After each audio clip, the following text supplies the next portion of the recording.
శ్రీమాత్రే నమ. జై గురు దత్తాత్రేయ నమ. ఈ వీడియోలో మనం కన్యారాశి వారికి బాధక గ్రహం గురించి తెలుసుకుందాం.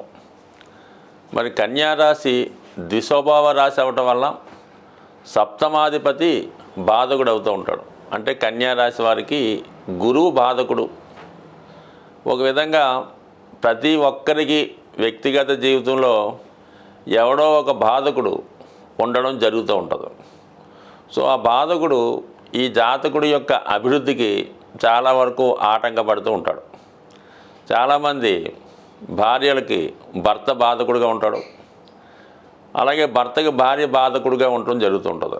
మరి ఈ కన్యారాశి వారికి సప్తమ భావం బాధక స్థానం అవడం వల్ల మరి గురువు బాధకుడు అవుతూ ఉంటాడు. అంటే ఒక విధంగా సప్తమ స్థానం అన్నది జీవిత భాగస్వామి యొక్క స్థానం కాబట్టి చాలా వరకు జాతకుడి యొక్క జీవితం వివాహం తర్వాత సెటిల్ అవ్వడం జరుగుతూ ఉంటుంది ఈ కన్యారాశి వారికి.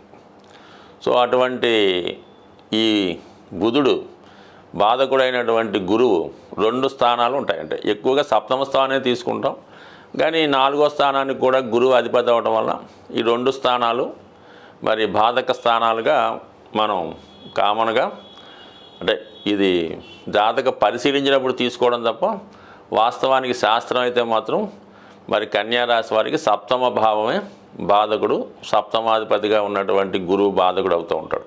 అంటే బాధకుడు ఎప్పుడు తన ప్రభావాన్ని చూపుతాడంటే జాతకుడి యొక్క ఆయుష్ సంపూర్ణంగా పూర్తయిన తర్వాత అతనికి ఈ మారక గ్రహాలు బాధక గ్రహాలు తనకి ముక్తిని ప్రసాదించడం జరుగుతూ ఉంటుంది.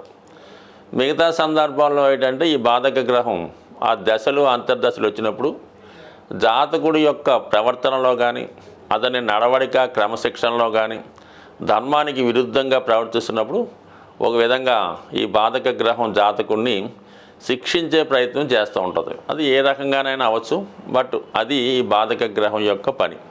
కొన్ని సందర్భాల్లో ఈ బాధక గ్రహం జాతకుడిని విపరీతమైనటువంటి అభివృద్ధికి కూడా తీసుకెళ్ళి చివరిలో మళ్ళా ఇబ్బంది పెట్టడం కూడా సర్వసాధారణంగా జరుగుతూ ఉంటుంది. సో ఈ విధంగా మరి ఆ గురువుకి చతుర్థ భావం కూడా మరి ధనుసు రాశి కూడా అవటం వల్ల ఎక్కువగా అది కూడా కొంతవరకు ఈ చతుర్థ భావ కారకత్వాలు ఈ కన్యారాశి వారికి కొంతవరకు ఇబ్బంది కలుగుతూ ఉంటాయి. సో అది ముఖ్యంగా ఎడ్యుకేషన్స్ విషయంలో ఎంత తెలివితేటలు ఎంత సమర్థవంతంగా ఉన్నా అతను చదువుకి తగినటువంటి ఉద్యోగాన్ని పొందలేకపోతూ ఉంటారు. అయితే ఏంటంటే తర్వాత స్థిరాస్తి సంపాదించుకోవడంలో మరి వాళ్ళు అతి కష్టం మీద గృహ నిర్మాణం చేసుకోవాలన్నా ఇల్లు కొనుక్కోవాలన్నా చాలా స్ట్రగుల్ తర్వాత గృహం కట్టుకోవడం జరుగుతూ ఉంటుంది. అయితే ఒక మంచి ఆధ్యాత్మిక కుటుంబంలో జన్మిస్తారు కాబట్టి చాలా వరకు పెద్దవాళ్ళ ద్వారా కూడా సొంత గృహం లాంటిది వచ్చే అవకాశం ఉంది. బట్ ఏదైనా స్థిరాస్తి కొనుక్కునేటప్పుడు కంపల్సరీగా వీళ్ళు కొంత స్ట్రగుల్ ఫేస్ చేస్తారు, కొంత అప్పు చేయవలసి ఉంటుంది. అలాగే సప్తమం మెయిన్ వివాహం కాబట్టి వివాహం సాధారణంగా కొన్ని సందర్భాల్లో లేట్ అవుతుంటుంది. అంటే మరీ లేట్ అయితే కాదు, కానీ ఒక 26వ సంవత్సరం అటు ఇటుగా 28లో వివాహం అవుతుంది. వివాహం తర్వాత జాతకుల్లో చాలా మార్పు రావడం జరుగుతూ ఉంటుంది అన్నమాట. వ్యక్తిగతంగా ఉద్యోగంలో అభివృద్ధి వస్తుంది, ఉద్యోగపరంగా ప్లేస్ మారుతాడు, చాలా రెస్పాన్సిబిలిటీగా ఉండే అవకాశం ఉంటుంది.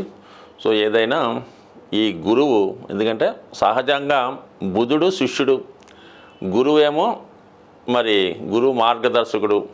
ఒక విధంగా ఈ బుధుడు గురువు యొక్క కుమారుడు. అంటే సహజంగా జ్యోతిష్ శాస్త్ర ప్రకారం చంద్రుడు తారాదేవికి ఈ బుధగ్రహం జన్మించడం జరిగింది. అంటే తారాదేవి అంటే బృహస్పతి యొక్క భార్య కాబట్టి తర్వాత దేవతలంతా సమావేశమై ఈ బృహస్పతి అంటే బుధుడిని గురువు యొక్క కుమారుడిగా అంగీకరించడం జరిగింది. దాని తర్వాత ఆ బృహస్పతి ఈ బుధుడికి సకల శాస్త్రాలు నేర్పడం జరిగింది, మంచి విద్యావంతుని చేయడం జరిగింది. సో అందువల్ల ఏంటంటే సాధారణంగా ఈ బుధుడు ఇద్దరు తండ్రులు ఉండడం వల్ల ప్రతిదీ కూడా డ్యూయల్గా ఉంటుందన్నమాట. బుధుడు ఎక్కడుంటే దశమ భావంలో ఉంటే 2 రకాల ఉద్యోగాలు చేస్తుంటాడు, సప్తమ భావంలో ఉంటే ఇద్దరు భార్యలు ఉండే అవకాశం ఉంది. అంటే ఈ రోజుల్లో కుదరదు, కానీ ఆ విధమైనటువంటి సిచ్యువేషన్ కనబడుతూ ఉంటుంది అన్నమాట. సో ఈ విధంగా మరి లాభస్థానంలో ఉంటే 2 రకాల ఆదాయాలు ఉంటాయి, చతుర్థంలో ఉంటే 2 రకాల స్థిరాస్తులు ఉంటాయి. ఈ విధంగా బుధుడికి ఈ డ్యూయల్ మెంటాలిటీ ఎక్కువగా ఉంటుంది. మరి ఆ గురువు ఈ బుధుడు కలిసినప్పుడు చాలా వరకు జాతకుడు అపూర్వ విద్యావేత్త అయి ఉంటాడు, తెలియని శాస్త్రం అంటూ ఉండదు గట్టిగాని దానివల్ల పెద్దగా ఉపయోగపడలేకపోతుంటాడు అనమాట.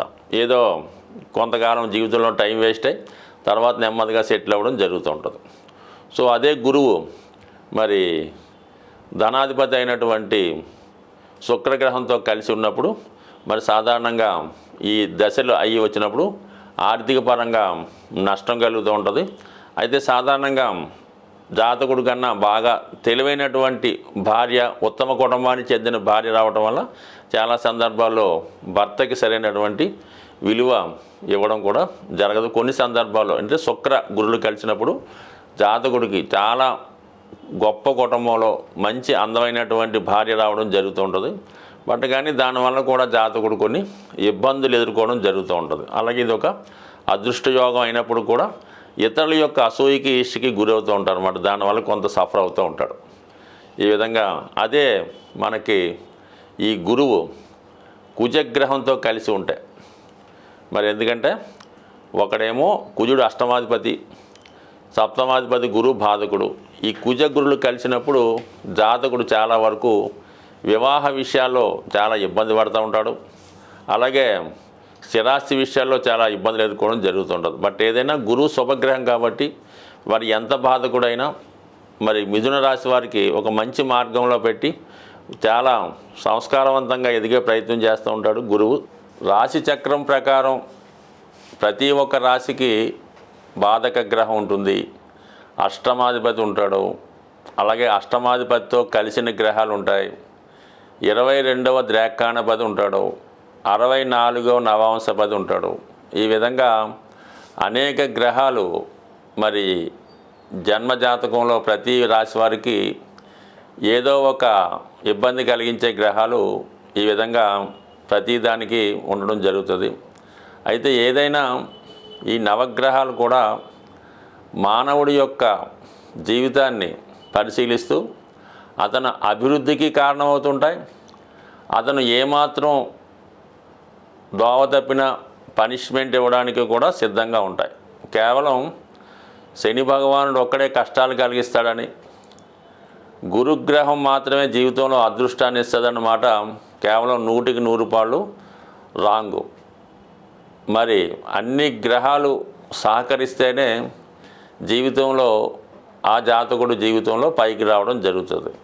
అయితే ఒక్కొక్క గ్రహానికి ఒక్కొక్క పోర్ట్ఫోలియో ఉన్నట్టు శుక్రగ్రహం వివాహ జీవితానికి, కుజుడు ధైర్య సాహసాలకి, శని క్రమశిక్షణకి, వృత్తికి, కర్మకి, బుధుడు విజ్ఞానానికి, వ్యాపారానికి, గురువు సంస్కారానికి, జ్ఞానానికి, ఇక రాహువు దురాశకి, ఈ ప్రపంచంలో ఉన్నటువంటి సమస్త సుఖాలు తనకే కోరుకోవాలనే ఒక డెమన్ ప్లానెట్. దానికి పూర్తిగా ప్రతిదీ వైరాగ్యంగా ప్రతిదీ వదులుకొని అంటే కేతువు మరి తలలేని మొండెం కాబట్టి కేతువు హృదయంతో ఆలోచిస్తుంటాడు. ప్రతిదీ కూడా సాఫ్ట్ కార్నరు, ప్రతిదీ వదులుకోవడం.